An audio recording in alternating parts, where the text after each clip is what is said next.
ధర్మం అంటే ఏంటి? ధర్మంగా ఉండాలంటే ఎలా నడుచుకోవాలి? Very good. ధర్మం రెండు రకాలు నాన్న. ఒకటి ధర్మము, రెండవది పరమధర్మము. ధర్మము అనంటే ఏంటి అనంటే, మనకి ఇప్పుడు ఒక సొసైటీ ఉంది. ఆ సొసైటీలో పెద్దవాళ్ళు ఏం చేశారంటే కొన్ని రూల్స్ పెడతారు. లెఫ్ట్ సైడే నడవాలి, అంతేనా కాదా? మళ్ళీ జీబ్రా లైన్స్ ఉంటాయి, అప్పుడు మాత్రమే అక్కడ మాత్రమే రోడ్డుని క్రాస్ చేయాలి. ఉన్నాయా లేదా? ఇవన్నీ ఎవరు పెట్టారు? పెద్దవాళ్ళు అంటే ఎవరు?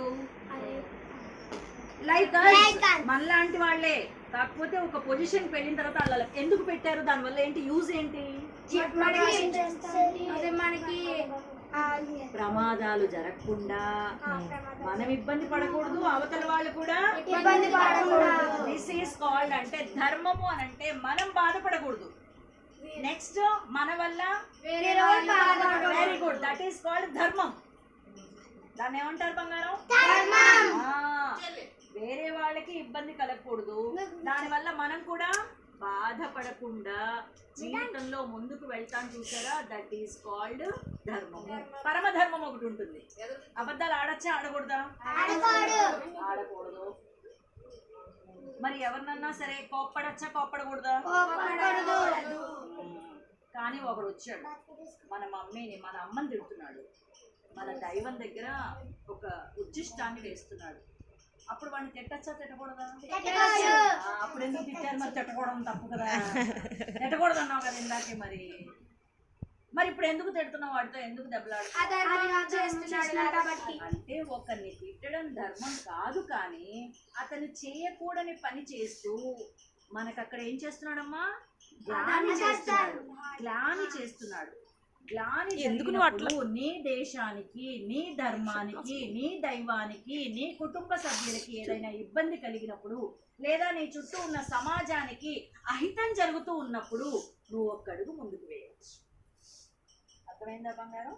ఇప్పుడు భీష్ముడు సంహారం జరుగుతూ ఉంది.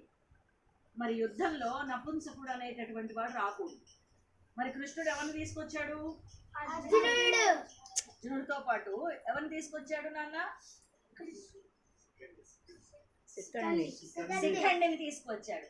మరి శిఖండితో యుద్ధం చేయనన్నాడు భీష్ముడు. అతను యుద్ధ క్షేత్రానికి రాకూడదనే నియమం కూడా ఉంది. మరి అతను ఎందుకు తీసుకొచ్చాడు? అక్కడ ధర్మం ఉందా అధర్మం ఉందా? ధర్మం కాదు, పరమధర్మం ఉంది. భీష్ముడు ఎవరి వైపు నిలబడ్డాడు? అధర్మం వైపు నిలబడ్డాడు. అధర్మం అంటే సమాజానికి అహితం చేసేవాళ్ళు, స్త్రీలని అవమానించేవాళ్ళు, పరరాజ్యాన్ని కబలించేవాళ్ళు, తనది కాని దాని మీద పెత్తనం చేస్తూ తను స్వాధీనం చేసుకునేవాళ్ళు. అలాంటి వాడి పక్కన నిలబడ్డప్పుడు మరి అతను ఉంచొచ్చా? అందుకని అడ్డం పెట్టి బాణం వేసేసారు. అర్థమైందా బంగారం? అందుకనే ధర్మము పరమధర్మము రెండు ఉన్నాయి. ధర్మము అనంటే నేను బాధపడకూడదు, నా వల్ల పరమధర్మం ఏంటి? నా దేశం, నా ధర్మం, నా దైవం, నా యొక్క తల్లిదండ్రులు, నా బంధువులు, నా యొక్క సమాజంలో ఉన్నటువంటి వాళ్ళకి ఎవరన్నా సరే గ్లాని చేస్తే అప్పుడు నేను రియాక్ట్ అవ్వడం, అది పరమధర్మం. అర్థమైందా? ధర్మం ఎన్ని రకాలు? ఏమేంటి? ధర్మం అంటే ఏంటి?